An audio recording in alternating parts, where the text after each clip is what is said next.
എല്ലാവർക്കും നമസ്കാരം.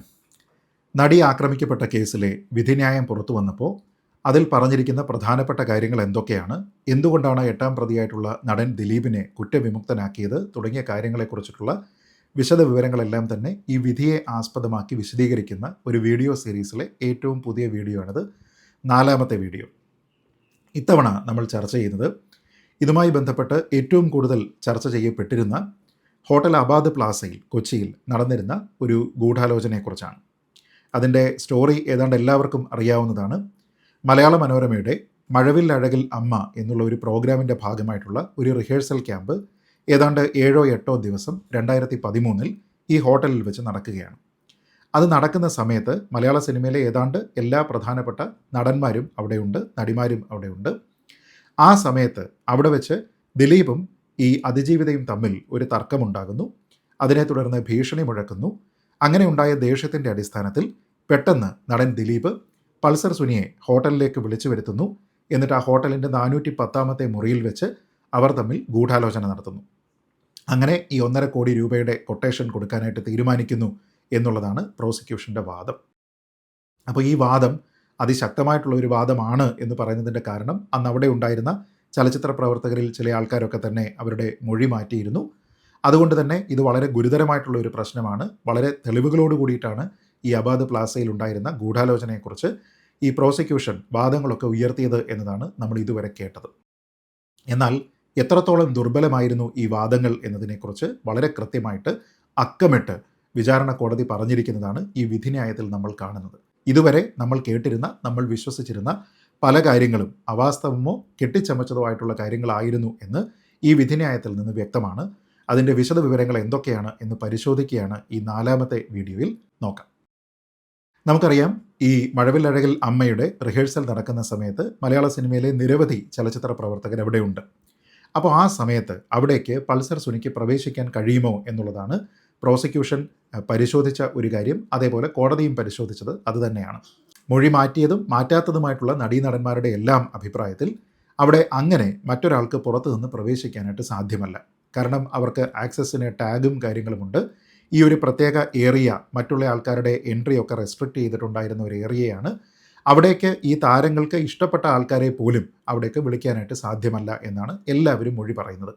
അവരുടെ സഹായികൾക്കോ ഡ്രൈവർമാർക്കോ ഒന്നും തന്നെ അവിടെ പ്രവേശനമില്ല എന്ന് എല്ലാവരും കട്ടായം പറയുന്നുണ്ട്.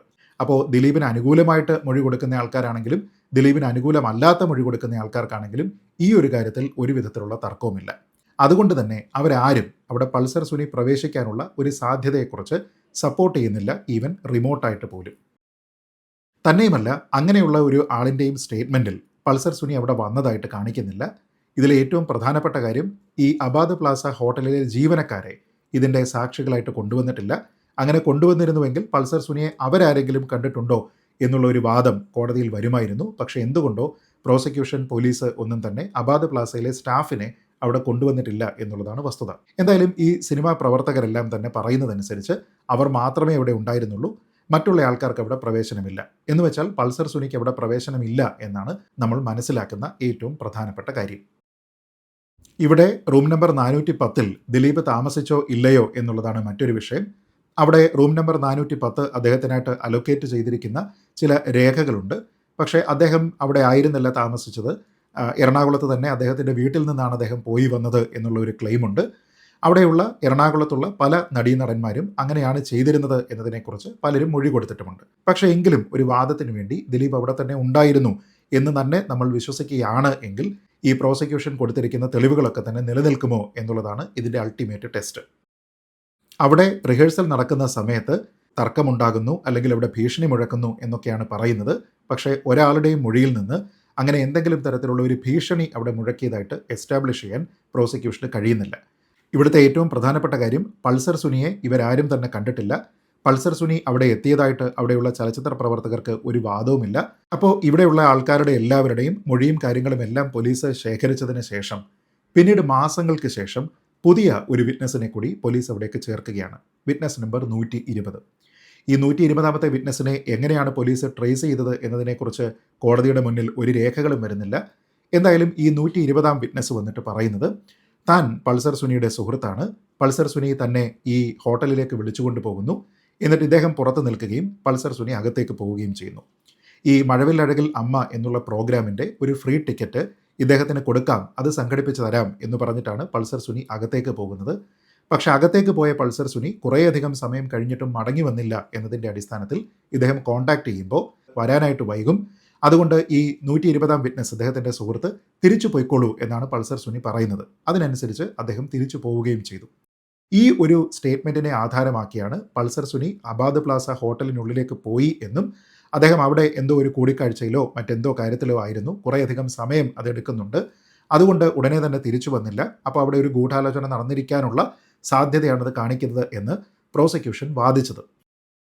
എന്നാൽ ഈ വാദങ്ങളൊക്കെ തന്നെ കോടതി പരിഗണിക്കുന്ന സമയത്ത് കോടതി ഇവിടെ ചോദിക്കുന്ന ഒരു പ്രധാനപ്പെട്ട ചോദ്യമുണ്ട്. അതായത് അവിടെ ഒരു പ്രശ്നമുണ്ടായിട്ട് ഉടനെ അതിൻ്റെ ദേഷ്യത്തിൽ പൾസർ സുനിയോട് വരാനായിട്ട് ദിലീപ് ആവശ്യപ്പെട്ടിട്ടുണ്ട് എങ്കിൽ എങ്ങനെയാണ് ദിലീപ് പൾസർ സുനിയെ കോൺടാക്ട് ചെയ്തത് എന്നുള്ളതാണ്.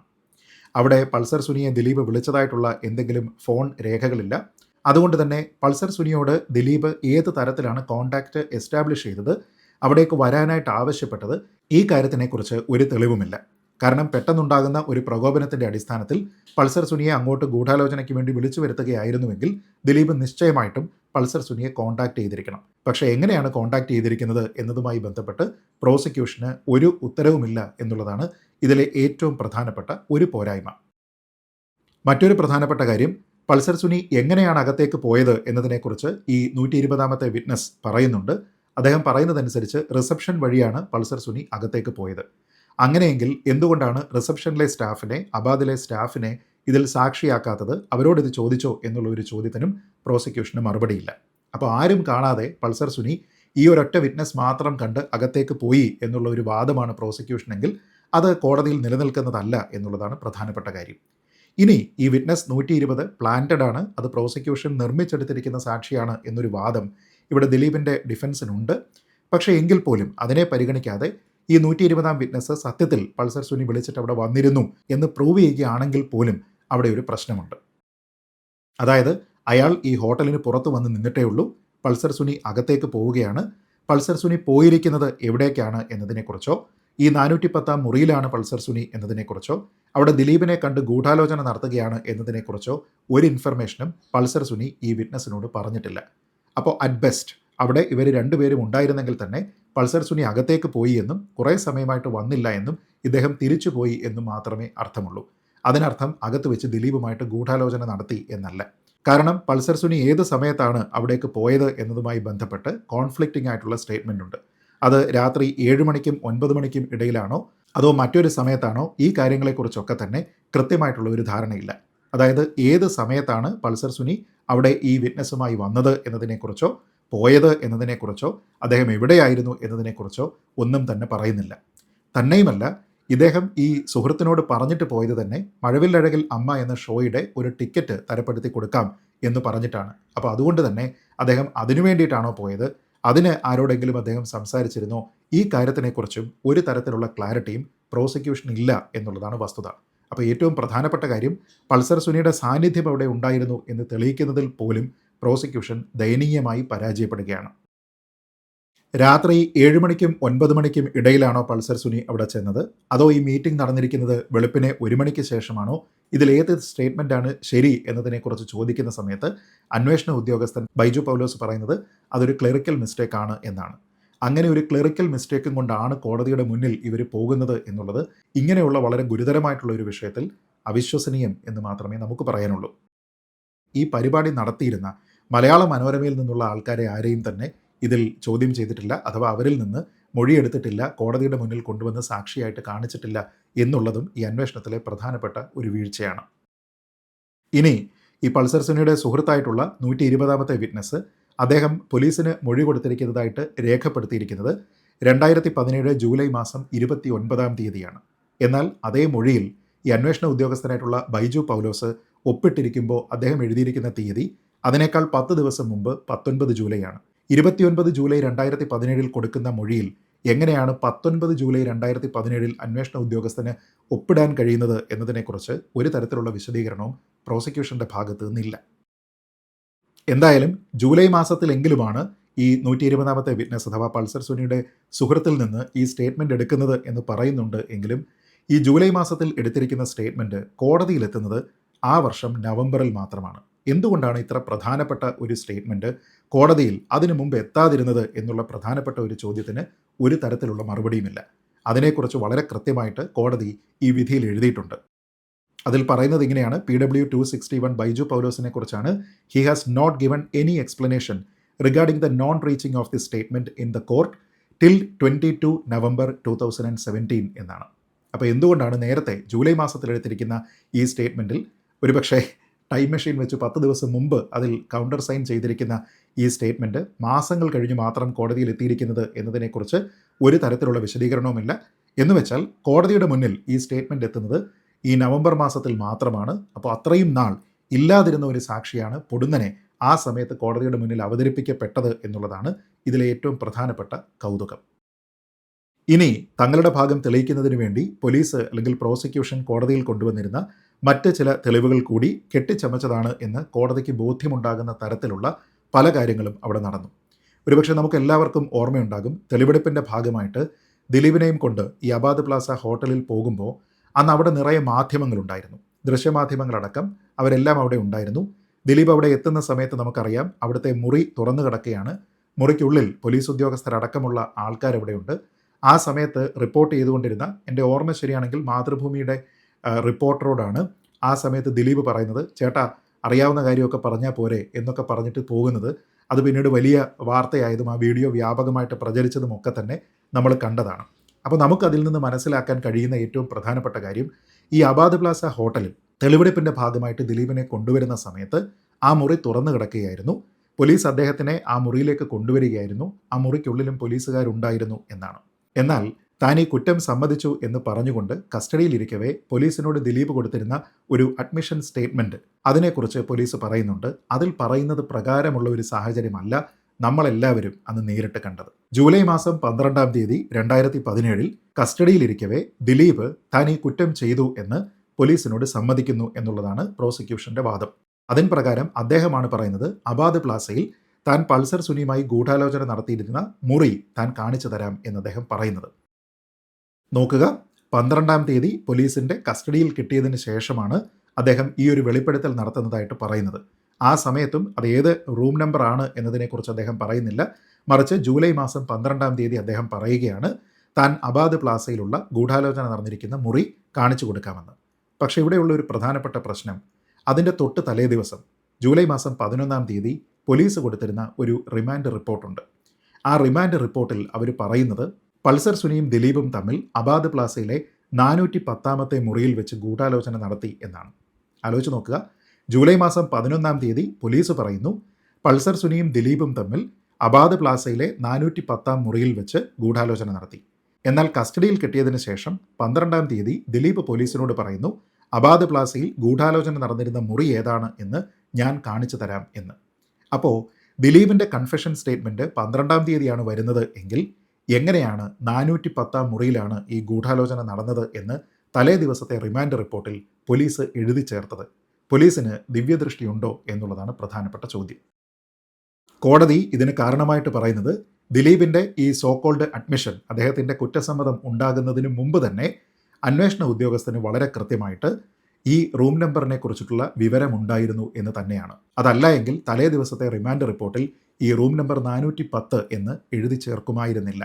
അത്രത്തോളം കൃത്രിമത്വം ഈ വിഷയത്തിൽ ഉണ്ടായിട്ടുണ്ട് എന്നത് കോടതി കൃത്യമായിട്ട് എക്സ്പോസ് ചെയ്യുന്നുണ്ട്. അതുകൊണ്ട് തന്നെ ദിലീപിൻ്റെ ഈ ഒരു കുറ്റസമ്മതം വിശ്വസനീയമല്ല എന്ന് വളരെ കൃത്യമായിട്ട് കോടതി കണ്ടെത്തുന്നുണ്ട്. അതായത് പോലീസ് തന്നെ നിശ്ചയിച്ചുറപ്പിച്ച് നേരത്തെ തന്നെ തീരുമാനിച്ചിരുന്ന റൂം നമ്പർ 410 എന്നത് തലേ ദിവസം എഴുതി, പിറ്റേ ദിവസം അദ്ദേഹം അതിനെക്കുറിച്ച് പറയാമെന്ന് പറയുന്നു, അപ്പോഴും റൂം നമ്പർ പറയുന്നില്ല. എന്നിട്ടോ ദിലീപിനെ അവിടെ കൊണ്ടുപോകുന്ന സമയത്ത് തന്നെ അദ്ദേഹം ആ റൂം കാണിച്ചു കൊടുക്കുകയില്ല, മറിച്ച് ആ റൂം നേരത്തെ തന്നെ പോലീസ് ഓക്യുപ്പൈ ചെയ്ത് അത് തുറന്ന് അവിടെ ഇട്ടിരിക്കുകയായിരുന്നു. അപ്പോൾ അവിടെ ചെന്നിട്ട് ദിലീപ് പ്രത്യേകിച്ച് അവരെ കാണിച്ചു കൊടുക്കുകയല്ല ചെയ്തത്, ഹോട്ടൽ സ്റ്റാഫിനെ തന്നെ നേരത്തെ പോലീസ് അറിയിച്ച്, മീഡിയയെ അറിയിച്ച്, മീഡിയയും അവിടെ എത്തി പോലീസ് ആ റൂം തുറന്ന് അകത്തിരിക്കുമ്പോഴാണ് ദിലീപിനെ അവിടേക്ക് കൊണ്ടുവരുന്നത്. വളരെ കൃത്യമായിട്ട് കോടതി അവിടെയുള്ള ഉദ്യോഗസ്ഥരോട് ചോദിക്കുന്നുണ്ട്, ദിലീപാണോ ഈ റൂം കാണിച്ചു തന്നത് എന്ന്. അവർ പറയുന്നത് ദിലീപിൻ്റെയും മീഡിയയുടെയും പോലീസിൻ്റെയും ഒക്കെ സാന്നിധ്യം ഉണ്ടായിരുന്നു എന്നാണ്. വളരെ സ്പെസിഫിക് ആയിട്ടുള്ള ദിലീപ് ആണോ ഇത് കാണിച്ചു തന്നത് എന്നുള്ളതിന് അവർക്ക് ഒരു തരത്തിലുള്ള മറുപടിയുമില്ല എന്നുള്ളതാണ് വസ്തുത. എന്നാൽ ഇങ്ങനെ പോലീസിന് നേരത്തെ തന്നെ 410-ാമത്തെ റൂമിലാണ് ഈ ഗൂഢാലോചന നടന്നത് എന്നതിനെക്കുറിച്ചിട്ടുള്ള ഇൻഫർമേഷൻ കിട്ടുന്നത് ഒന്നാം പ്രതിയായിട്ടുള്ള പൾസർ സുനിയെ ചോദ്യം ചെയ്തതിൽ നിന്നാണ്. അദ്ദേഹത്തിൻ്റെ വിശദീകരണത്തിൽ നിന്നാണ് ഇത് കിട്ടിയിരിക്കുന്നത് എന്നാണ് പോലീസ് കോടതിയിൽ ഉന്നയിച്ച മറുവാദം. എന്നാൽ ആ വാദം ലീഗലായിട്ട് നിലനിൽക്കുന്നില്ല എന്ന് കോടതി വളരെ കൃത്യമായിട്ട് കണ്ടെത്തി. അബാദ് പ്ലാസയിലാണ് ഗൂഢാലോചന നടന്നത് എന്ന് മാത്രമാണ് പൾസർ സുനി പറഞ്ഞത് എന്നും ഈ 410-ാമത്തെ റൂമിനെക്കുറിച്ച് പറഞ്ഞിട്ടില്ല എന്നുമാണ് പ്രോസിക്യൂഷൻ പറഞ്ഞത്. എന്നാൽ ദിലീപിനെ കസ്റ്റഡിയിൽ ചോദ്യം ചെയ്യാൻ കിട്ടുന്നതിന് മുമ്പ് തന്നെ പോലീസ് ഈ 410-ാമത്തെ മുറിയെക്കുറിച്ച് കൃത്യമായിട്ട് റിമാൻഡ് റിപ്പോർട്ടിൽ എഴുതി വെച്ചിട്ടുണ്ട് എന്നതിനെക്കുറിച്ച് കാണിച്ചുകൊണ്ട് കോടതി കൃത്യമായിട്ട് ഈ പ്രോസിക്യൂഷൻ വാദത്തിനെ റദ്ദാക്കുന്നുണ്ട്. ഇത് തന്നെയുമല്ല, ഇതിൻ്റെ തെളിവ് ശേഖരണത്തിനായിട്ട് നിയോഗിക്കപ്പെട്ടിരിക്കുന്ന ഉദ്യോഗസ്ഥൻ ഒരു സീനിയർ സിവിൽ പോലീസ് ഓഫീസറെ ഉപയോഗിച്ചുകൊണ്ട് ഈ ഹോട്ടലിൽ നിന്ന് അതിൻ്റെ ഡോക്യുമെൻറ്റും മറ്റും ശേഖരിക്കാനായിട്ട് ശ്രമിച്ചു. എന്നാൽ ആ ഉദ്യോഗസ്ഥനെ അവിടെ സാക്ഷിയായിട്ട് കൊണ്ടുവന്നിട്ടില്ല. ഇങ്ങനെ എങ്ങനെയാണോ ഒരു എവിഡൻസ് സീസ് ചെയ്യുന്നത് അതിനെ വ്യവസ്ഥാപിതമായിട്ടുള്ള മാർഗ്ഗങ്ങളൊന്നും തന്നെ സ്വീകരിക്കാതെ വളരെ ഷോഡിയായിട്ടുള്ള ഒരു സാഹചര്യത്തിലാണ് ഈ എവിഡൻസ് കളക്ഷനൊക്കെ തന്നെ നടന്നിരിക്കുന്നത് എന്നതിനെക്കുറിച്ചും വളരെ കൃത്യമായിട്ട് കോടതി പറയുന്നുണ്ട്. തന്നെയുമല്ല, ഈ രേഖയൊക്കെ തന്നെ 2 മാസത്തിന് മുമ്പ് തന്നെ എടുത്ത് കൊടുത്തിരുന്നു തുടങ്ങിയ സ്റ്റേറ്റ്മെൻറ്റുകളൊക്കെ വന്നു. അതൊക്കെ കോടതിയിൽ പരിശോധനയ്ക്ക് വരുന്ന സമയത്ത്, ചോദ്യങ്ങൾ ഉണ്ടാകുന്ന സമയത്ത് അഡ്മിറ്റ് ചെയ്യുകയല്ലാതെ മറ്റു മാർഗ്ഗങ്ങളൊന്നും തന്നെ ഈ ഉദ്യോഗസ്ഥർക്ക് ഉണ്ടായിരുന്നതുമില്ല. അതുകൊണ്ട് തന്നെ ഈ രേഖകളൊക്കെ നേരത്തെ തന്നെ കൈവശമുണ്ടായിരുന്നിട്ടും എന്തുകൊണ്ടാണ് സമയത്ത് അത് കോടതിയിൽ കൊണ്ട് പ്രൊഡ്യൂസ് ചെയ്യാതിരുന്നത് എന്ന കാര്യങ്ങളെക്കുറിച്ച് വിശദീകരിക്കാനും അവിടെ അന്വേഷണ ഉദ്യോഗസ്ഥന് സാധിക്കുന്നില്ല. ഇതിൽ യാതൊരു വിധത്തിലുള്ള സുതാര്യതയില്ല എന്നും ഈ രേഖകളൊക്കെ തന്നെ സപ്രസ് ചെയ്തു എന്നുമുള്ള ഒരു അണ്ടർസ്റ്റാൻഡിംഗ് ആണ് ഇവിടെ കോടതിക്ക് കിട്ടുന്നത് എന്നുള്ളത് ഈ വിധിന്യായത്തിൽ നിന്ന് വ്യക്തമാണ്. ദിലീപിനെ തെളിവെടുപ്പിന് എന്ന് പറഞ്ഞ് ഹോട്ടൽ അബാദ് പ്ലാസയിലെ 410-ാം മുറിയുടെ അടുത്ത് കൊണ്ടുപോകുമ്പോൾ അവിടെയുള്ള മാധ്യമങ്ങളുടെ സാന്നിധ്യം, ആ റൂം തുറന്നു കിടക്കുകയായിരുന്നു എന്നുള്ള വസ്തുത, അതിനുള്ളിൽ പോലീസുകാരുണ്ടായിരുന്നു എന്നുള്ള വസ്തുത, ദിലീപിൻ്റെ വെളിപ്പെടുത്തലിൽ നിന്നാണ് ഈ 410-ാം മുറിയെപ്പറ്റി അറിയുന്നത് എന്ന് പറയുന്നതിനെ തകർക്കുന്ന തലേ ദിവസത്തെ റിമാൻഡ് റിപ്പോർട്ടിൽ പറയുന്ന 410-ാം മുറി എന്നുള്ള സ്പെസിഫിക് ആയിട്ടുള്ള പരാമർശം, രേഖകളൊക്കെ തന്നെ കയ്യിൽ കിട്ടിയതിന് ശേഷം വളരെ ഇൻകൺസിസ്റ്റൻ്റ് ആയിട്ട് അതിനെ മെയിൻറ്റെയിൻ ചെയ്തു എന്നുള്ള ഒരു പ്രശ്നം, ഇതെല്ലാം പരിഗണിച്ചതിന് ശേഷം കോടതി അവസാനം പറയുന്നത് the allegation of criminal conspiracy between accused number 1 Pulsar Suni and accused number 8 Dileep at room number 410 at Abad plaza for the physical, mental and sexual assault of PW1 അതിജീവിത is found against the prosecution എന്നാണ്. ഇങ്ങനെയാണ് നമ്മുടെ Kerala police ഈ കേസിൽ തെളിവുണ്ടാക്കാനായിട്ട് ശ്രമിച്ചത്. അതായത് ദിലീപ് കുറ്റസമ്മതം നടത്തി എന്ന് പറയുന്നു. എന്നിട്ട് ആ കുറ്റസമ്മതം നടത്തിയ ദിവസമാണ് അദ്ദേഹം ഈ ഹോട്ടലിലെ മുറി കാണിച്ചു കൊടുക്കാമെന്ന് പറയുന്നത് എന്ന് പറയുന്നു. പക്ഷേ അതിൻ്റെ തലേ ദിവസമുള്ള റിമാൻഡ് റിപ്പോർട്ടിൽ കൃത്യമായിട്ട് ഇവർക്ക് നേരത്തെ തന്നെ അറിയാമായിരുന്ന ഈ റൂം നമ്പറിൻ്റെ ഡീറ്റെയിൽസ് കൊടുക്കുന്നു. അതും എവിഡൻസ് കളക്ട് ചെയ്യേണ്ടുന്ന രീതിയിലല്ലാതെ മാസങ്ങൾക്ക് മുൻപ് തന്നെ ശേഖരിച്ചിരുന്ന ഡോക്യുമെൻ്റ് ഇതിനു വേണ്ടിയിട്ട് ഉപയോഗിക്കുകയും ചെയ്യുന്നു. എന്നിട്ട് പൾസർ സുനി ഈ അബാദ് പ്ലാസയെ പറ്റിയേ പറഞ്ഞിട്ടുള്ളൂ, അല്ലാതെ റൂം നമ്പറിനെ പറ്റി പറഞ്ഞിട്ടില്ല എന്ന് പറയുന്നു. അത് പുതിയ ഡിസ്കവറിയാണ് എന്ന് പറയുന്നു. പക്ഷേ പോലീസ് തന്നെ തയ്യാറാക്കിയിരിക്കുന്ന റിമാൻഡ് റിപ്പോർട്ട് അവരെ തന്നെ ചതിക്കുന്നു, തിരിഞ്ഞു കൊത്തുന്നു. കാരണം ഈ റൂം നമ്പറിനെക്കുറിച്ച് അവർക്ക് കൃത്യമായിട്ട് നേരത്തെ അറിയാം. എന്നിട്ട് ദിലീപ് കൊണ്ടുവന്ന് ഇത് കാണിച്ചു കൊടുക്കുകയല്ല ചെയ്യുന്നത്, മറിച്ച് പോലീസ് എല്ലാ ആൾക്കാരെയും വിളിച്ച്, ഹോട്ടലിനെയും അറിയിച്ച്, മാധ്യമങ്ങളെയും വിളിച്ച് അവിടെ ഒരു ഷോ നടത്തുകയാണ്. ആ സമയത്താണ് ദിലീപ് ഒരു ക്യാമറ പേഴ്സണോട്, ഒരു റിപ്പോർട്ടറോട് വന്നിട്ട് പറയുന്നത്, ചേട്ടാ അറിയാവുന്ന കാര്യമൊക്കെ പറഞ്ഞാൽ പോരെ എന്ന്. ചുരുക്കി പറഞ്ഞാൽ കോടതിയിൽ നമ്മൾ ശേഖരിച്ച തെളിവുകൾ സമർപ്പിക്കുകയാണ് വേണ്ടത്, അല്ലാതെ തെളിവുകൾ ഉണ്ടാക്കുകയല്ല എന്നുള്ളതാണ് ഏറ്റവും പ്രധാനം. ഈ കേസിലെ ഏറ്റവും ഗുരുതരമായിട്ടുള്ള ഒരു വിഷയമായിരുന്നു ഈ അബാദ് പ്ലാസയിൽ നടന്നിരുന്ന ഗൂഢാലോചന. അതിങ്ങനെ പൊട്ടിപ്പൊളിഞ്ഞ് പാളീസായിട്ട് കോടതി മുറിയിൽ വീണ് തകരുന്ന കാഴ്ചയാണ് നമ്മൾ ഈ വിധിന്യായത്തിൽ കാണുന്നത്. എനിക്ക് മനസ്സിലാകാത്തത് എന്തിനാണ് നമ്മളിങ്ങനെ ഇല്ലാത്ത തെളിവുകൾ ഉണ്ടാക്കി വ്യാജമായിട്ടുള്ള, കോടതിയിൽ നിൽക്കാത്ത കാര്യങ്ങളൊക്കെ തന്നെ പറഞ്ഞുകൊണ്ട് ഒരു വ്യക്തിയെ വേട്ടയാടുന്നത് എന്നുള്ളതാണ്. 8.5 വർഷം അദ്ദേഹത്തിനെതിരെ ഈ ഒരു നറേറ്റീവ് തന്നെ ഉപയോഗിച്ചിരുന്നു. അപ്പോൾ കോടതി വിധിയിൽ വരുന്ന സമയത്താണ് നമ്മൾ കാണുന്നത് അദ്ദേഹത്തിനെതിരെ ഉപയോഗിച്ചിരുന്നതെല്ലാം തന്നെ വ്യാജമായിട്ടുള്ള തെളിവുകളായിരുന്നു എന്നുള്ളത്. ഈ കാര്യത്തിനെക്കുറിച്ച് സത്യത്തിൽ ഗുരുതരമായി ഇതിൻ്റെ ഒരു കോഗ്നിസൻസ് എടുത്ത് ഈ പോലീസിനോട് ഇങ്ങനെ അല്ല പെരുമാറേണ്ടത് എന്ന് പറയേണ്ടത്, പഠിപ്പിക്കേണ്ടത് നമ്മുടെ ആഭ്യന്തര വകുപ്പാണ്. അത് അവർ ചെയ്യും എന്ന് നമുക്ക് വെറുതെയെങ്കിലും പ്രതീക്ഷിക്കുകയെങ്കിലും ചെയ്യാം. എന്തായാലും ഈ ഒരു അബാദ് പ്ലാസ ഗൂഢാലോചന എങ്ങനെയാണ് പൊളിഞ്ഞത് എന്നുള്ളതാണ് ഈ വീഡിയോയിൽ എക്സ്പ്ലെയിൻ ചെയ്തത്. ഇത് മാത്രമല്ല, മറ്റു കാര്യങ്ങളും ഇനി വിശദമായിട്ട് സംസാരിക്കാനുണ്ട്. അത് അടുത്ത വീഡിയോകളിൽ തുടരും എന്ന് മാത്രം പറഞ്ഞുകൊണ്ട് വീഡിയോ കണ്ട എല്ലാവർക്കും നന്ദി രേഖപ്പെടുത്തുന്നു. ജയ് ഹിന്ദ്.